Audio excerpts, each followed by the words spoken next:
నమస్తే. Breaking news అనే చెప్పుకోవాలి. వర్రా రవీంద్రపై మరో కేసు. అయితే గతంలో వర్రా రవీంద్రపై వైఎస్ సునీత ఏదైతే సైబరాబాద్లో పెట్టినటువంటి కేసు ఏదైతే ఉందో అది ఇప్పుడు పులివెందులకి మళ్ళీ బదిలైంది. మొత్తానికి ఏం కేసులు అయ్యిండొచ్చు అనే దానిపై మనతో పాటు సీనియర్ జర్నలిస్ట్ కనకదుర్గ వడ్లమాని గారు ఉన్నారు. వారిని అడిగి తెలుసుకుందాం. మేడం నమస్తే. నమస్తే అండి. మేడం, వర్రా రవీంద్రపై గతంలోనే చాలా రకాల కేసులు అయితే ఉన్నాయి. అత్యంత సన్నిహితంగా భారతిరెడ్డికి ఎలా ఉన్నాడో మనందరికీ తెలిసినటువంటి వ్యక్తే. అయితే వర్రా రవీంద్ర రెడ్డికి సంబంధించి మనం చూసుకుంటే సోషల్ మీడియాకి సంబంధించి పలు పోస్టులు కావచ్చు, సొంత కుటుంబ సభ్యులైనటువంటి ఒక షర్మిల గారి గురించి కావచ్చు, విజయమ్మ గురించి కావచ్చు, అదేవిధంగా సునీత గారి గురించి ఎన్నో రకాల సోషల్ పోస్టులు పెట్టాడనేటువంటి ఒక నెపం ఏదైతే ఉందో దాని మీద అరెస్ట్ అవ్వడం మనందరికీ తెలిసిందే. ఇప్పుడు మరో కేసు ఏదైతే వైఎస్ సునీత గారు పెట్టారో సైబరాబాద్లో, దాన్ని మళ్ళీ పులివెందులకి తరలిస్తున్నట్టుగా బదిలీ చేస్తున్నట్టుగా మనం విన్నాం. సో మొత్తానికి ఏ కేసు అయి ఉండొచ్చు అంటే ఏం చెప్తారు? ఇప్పుడు ఇవాళ మీరు చెప్పినట్టు ఎప్పుడు బ్రేకింగ్ న్యూసే వచ్చింది. మళ్ళీ వర్రా రవీందర్ రెడ్డి మీద వైఎస్ సునీత పెట్టిన కేసు ఏదైతే ఉందో సైబరాబాద్ పోలీస్ స్టేషన్లో, అది ఇప్పుడు మళ్ళీ పులివెందులకి వాళ్ళు బదిలీ చేశారు. అంటే ఇప్పుడు ఆల్రెడీ ఒక కేసులో వర్రా రవీందర్ రెడ్డి అరెస్ట్ అయి ఉన్నారండి కదా. అయితే ఇప్పుడు మొన్న అయిందేంటి, విజయమ్మ గారి మీద ఇంకా మామూలుగా కాదు, ఎంత అనుచిత వ్యాఖ్యలు చేశాడు, పోస్టులు పెట్టడం, అదేవిధంగా షర్మిల క్యారెక్టర్ అసాసినేషన్ చేయటం ఒకటి, తర్వాత వైఎస్ సునీత మీద కూడా అనుచిత వ్యాఖ్యలు చేయటం. అంటే ఇక్కడ మనం ముఖ్యంగా చెప్పుకోవాల్సింది, ఎప్పుడూ కూడా మనం ఇలాంటి విషయాలు మాత్రం పదే పదే చెప్పుకోవాలండి. ఎందుకంటే వదిలిపెట్టే అంశాలు కాదు. ఈ వర్రా రవీందర్ ఎవడైతే ఉన్నాడు, రవీందర్ రెడ్డి, అతను భారతీయ సిమెంట్స్లో చేసేవాడు. అయితే రెడ్డి ఆ కులనామం చూసి ఇద్దరు తీసుకుని వచ్చారు. ఎవరు, మన అవినాష్ రెడ్డి గారును భారతీ రెడ్డి గారు. సరే, ఇద్దరికి సన్నిహితుడే అతను. ఎవరి పిఏ అనేది పెద్ద అవసరం కాదు ఇక్కడ మనకి. మొత్తం మీద అతను అంటే గురుభక్తిని చాటుకున్నాడు. లేదు, యజమాని వేసే బిస్కెట్లకు ఆశపడి ఎంత నీచాతి నీచంగా పోస్టులు పెట్టాలో, అంటే జగన్మోహన్ రెడ్డికి తెలిసి కూడా నోరు మూసుకుని ఉన్నాడా?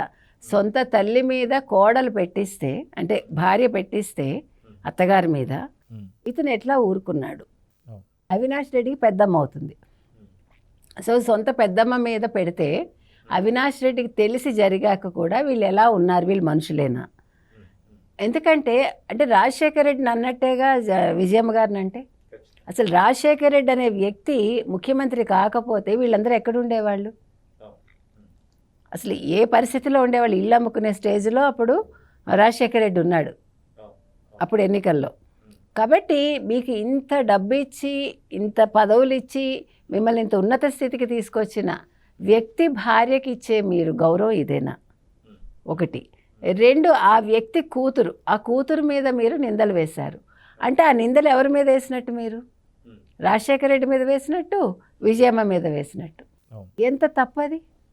అంటే మీరు రాజకీయాల్లో రాజకీయం చెయ్యండి, ఎవడైనా రాజకీయం చేసుకోండి. రాజకీయం అనేది ఈ గడప బయట ఉండాలి, అది గడప లోపలికి రావద్దు. గడప లోపలికి వచ్చి ఎప్పుడైతే ఆడవాళ్ళని అన్నారో అది రాజకీయం కాదండి, డెఫినెట్గా కాదు. అంటే వాళ్ళ చేతకానితనంతో వాళ్ళు రాజకీయాల్లో ఎదగలేక, లేకపోతే సమాధానం చెప్పలేక వాళ్ళు ఆడవాళ్ళ మీద నిందలు వేస్తారు. అంటే అక్కడ వాళ్ళ ఓటమి అది. ఇవాళ ఆ ఓటమిని వర్రా రవీందర్ రెడ్డి ద్వారా వాళ్ళు ఒక పోస్టుల ద్వారా చూపించారు. ఇంకొకటి, ఈ వర్రా రవీందర్ రెడ్డి మీద సునీత ఎందుకు పెట్టారు కేసు? ఒకటి, వ్యక్తిగతంగా ఆవిడని అనడం. రెండు, వివేకానంద రెడ్డికి ఒక ముస్లిం మహిళతో సంబంధం ఉంది, ఆవిడ ద్వారా ఒక కొడుకుని కన్నాడు, ఆస్తులు వాళ్ళకే ఆస్తులు ఇచ్చేశాడు, ఈవిడికి ఇవ్వలేదు. అందుకే ఈవిడే చంపేసింది భర్త సాయంతో. ఈవిడ డాక్టర్ కాబట్టి ఈవిడికి అన్నీ తెలుసు. ఇట్లా ఇదొక కథ సృష్టించారు. ఆ తర్వాత మిగతా విషయాలు కూడా, అంటే రాజకీయంగా కావచ్చు, లోకల్గా కావచ్చు, ఇవన్నీ కూడా సంబంధించి మొత్తం మీద సునీత మీద వాళ్ళు చాలా ఎలిగేషన్స్ చేశారు.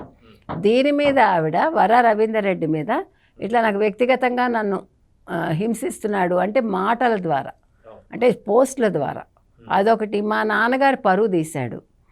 వీటన్నింటి మీద ఆవిడ సైబరాబాద్ పోలీస్ స్టేషన్లో ఆవిడ కేసు పెట్టారు.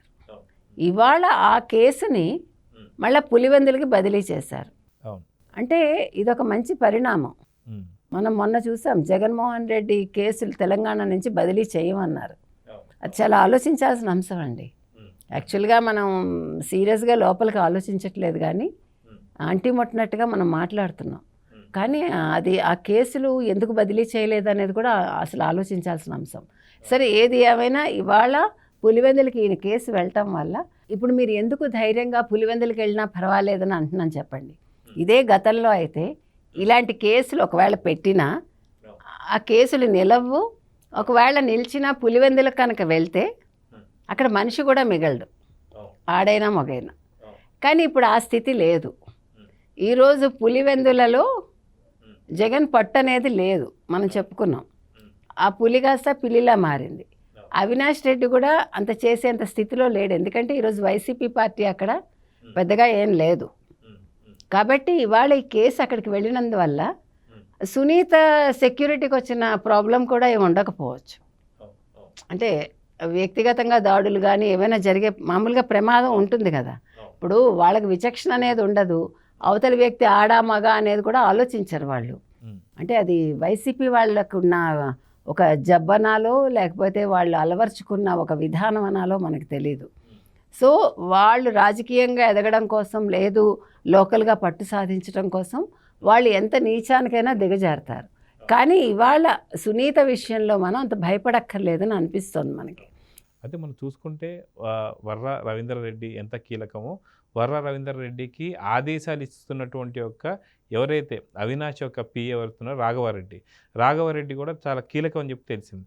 అయితే గతంలో ఇప్పుడు ఈ కేసు ఏదైతే ఉందో వీటన్నిటిపైన పులివెందల్లో వైసీపీ పూర్తిగా పట్టు కోల్పోతుంది. మొన్న జరిగినట్టు నీటి సంబంధించే ఎన్నికల్లో కూడా పూర్తిగా అవినాష్ రెడ్డికి ఎదురు దెబ్బ తగిలింది. ఇప్పుడు అలాంటిది తన సొంత నియోజకవర్గంలో తన సొంత గడ్డ మీద ఇప్పుడు ఈ కేసు నడవడాన్ని ఎలా చూడొచ్చు అంటారు? ఖచ్చితంగా రాఘవారెడ్డి కూడా అరెస్ట్ అయ్యే అవకాశం ఉందా? మెల్లగా అవినాష్ని కూడా లాగే అవకాశం ఉందంటే ఏం చెప్తారు? మీరు చెప్పింది కరెక్ట్. మొన్న నీటి సంఘాల ఎన్నికలప్పుడు అసలు పులివెందుల్లో కావచ్చు, కడప నియోజకవర్గంలో వాళ్ళకి ఎదురు దెబ్బ తగిలింది అవినాష్ రెడ్డికి. అది ఊహించండి. అంటే వాళ్ళు ఎక్కడైనా ఓడిపోవచ్చు, కానీ పులివెందుల కడప నియోజకవర్గం అనేది వాళ్ళకి చాలా పట్టున్న నియోజకవర్గం. అలాంటి చోట్ల వాళ్ళకి ఎదురు దెబ్బ తగిలింది. రెండోది మీరు అన్నట్టుగా రాఘవరెడ్డి ఇప్పుడు అరెస్ట్ అయితే నెక్స్ట్ నెమ్మదిగా అవినాష్ రెడ్డి వరకు వస్తుందా? ఎందుకంటే గతంలో తల్లిని అడ్డు పెట్టుకుని ఆయన సిబిఐ అరెస్ట్ చేయకుండా చూసుకున్నాడు కదా. అంటే ఇప్పుడు మనం మొన్న కూడా చెప్పాం, మనం సిబిఐ జగన్ చేతుల్లో ఉంది కాబట్టి అవన్నీ నడిచాయి, అంతే కదా. లేదంటే అసలు అలా నడుస్తుందా అండి? 6.5 సంవత్సరాలుగా వాయిదాల మీద వాయిదాలు పడుతున్నాయి. అంటే ఒక బాబాయ్ హత్య కేసుని ఒక ముఖ్యమంత్రిగా ఉన్న ఒక అన్నగారి కొడుకు ఛేదించలేకపోయాడు. ఇంతమంది మార్బలం, ఇంత వ్యవస్థను పెట్టుకుని, పోలీస్ వ్యవస్థ కావచ్చు, సిబిఐ కావచ్చు, సిఐడి కావచ్చు, ఎవరున్నా కూడా ఒక బాబాయ్ హత్య కేసు ఛేదించలేకపోయాడు. కాబట్టి ఇవాళ అవినాష్ రెడ్డి కూడా అరెస్ట్ అయ్యే అవకాశం ఉందండి. ఇప్పుడు జగన్మోహన్ రెడ్డి లండన్ నుంచి వచ్చి ఉంటాడో వస్తాడో, సో మరి ఈయన రియాక్షన్ ఏంటి చూడాలి మనం. సో చూద్దామని ఖచ్చితంగా జగన్ వచ్చేసరికి దెబ్బల మీద దెబ్బలు తగులుతూనే ఒక పక్క విజయసాయిరెడ్డి ఏదైతే పార్టీకి రాజీనామా చేయడం కావచ్చు, ఇప్పుడు ఈ కేసులు మొదలు కావడం కావచ్చు, అదేవిధంగా వివేకానంద రెడ్డి గారి కేసు కూడా మొదలు కాబోతుందని చెప్పి కొన్ని వార్తలు అయితే వస్తున్నాయి. సో చూద్దాం జరగబోతుంది. నమస్తే. నమస్తే. Please subscribe to Leo news for more videos.